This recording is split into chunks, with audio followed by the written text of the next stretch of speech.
All right, students, this is your video PowerPoint for our third week dealing with the Romantic era. And this week we're focusing specifically on Romantic opera. Now, again, what we talked about before, opera is a way to tell a story with continuous singing, acting, and sets, costumes, scenery. It's a full show telling one particular kind of story. Now, Baroque era had a certain kind of opera, and the classic era had a certain type of opera, but the Romantic opera in this era, it changes a little bit.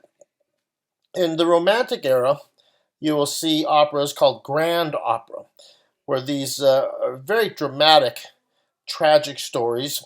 But the most important thing is because they're grand, is they're huge, huge sets, scenery, cast, and orchestra. It's like a cast of 1,000 on stage, telling whatever the particular story is, and again with all singing.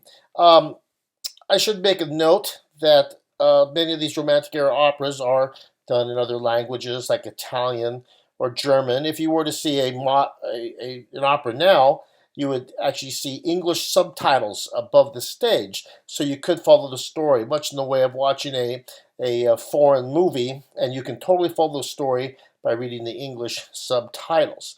And you can see a lot of opera on YouTube, and you can push the English subtitle captioning, and you can enjoy what's going on in the story. So Romantic opera, we have grand opera. We also see something called Verissimo opera, and it's a kind of a smaller scale opera. There's not 1,000 people on stage, but a little bit of smaller scale, and it features regular people, but they are in very dramatic, often tragic situations.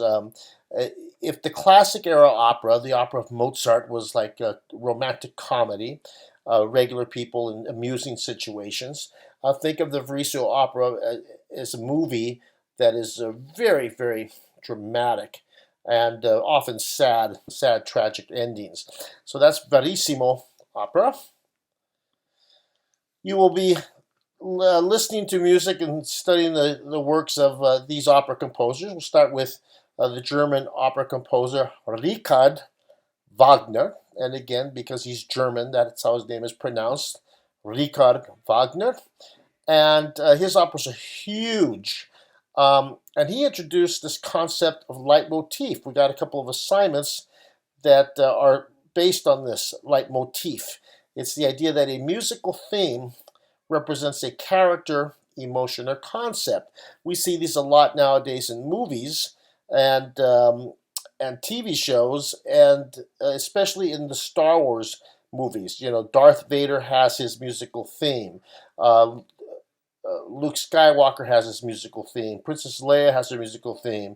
The dark side has its musical theme. Everybody has a musical theme, and the idea is that no matter where these motifs are played throughout all these movies, it helps tie all of these characters together throughout X amount of movies.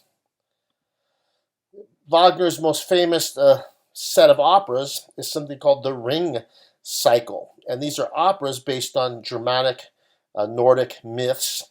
And these leitmotifs are used throughout all these operas. And you have a assignment this week on this stuff. And kind of like the stereotype of opera comes from these very famous Ring Cycle operas, these massive works. If anything, it's kind of like a Games of Thrones on stage.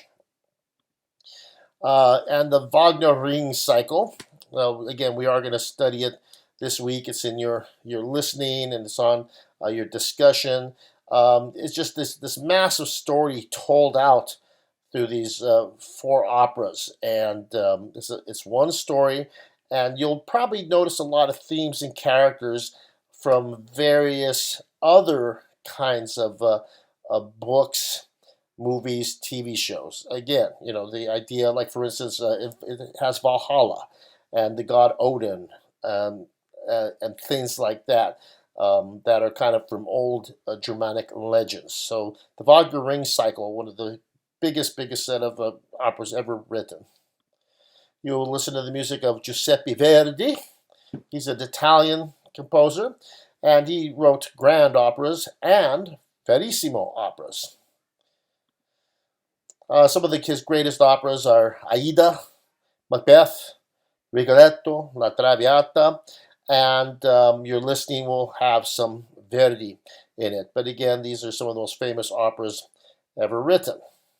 And you can see with Macbeth, based on Shakespeare's play, Macbeth. We know the Romantic era composers loved Shakespeare.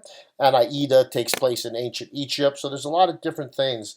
La Traviata is also a great opera, more on the verissimo end. You're going to listen to some music of Georges Bizet, and he's French, and he wrote the first verissimo opera, this first opera that features regular people in tragic situations, and that opera is Carmen, and you do have a assignment on that.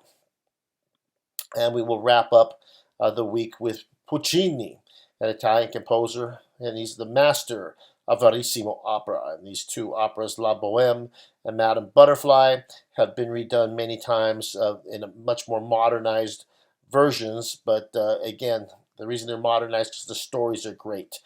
These very dramatic, tragic stories, and you'll have some of those in your listening assignments and your various other activities. So have a great week. Listen to some wonderful singing, and hope you enjoy it.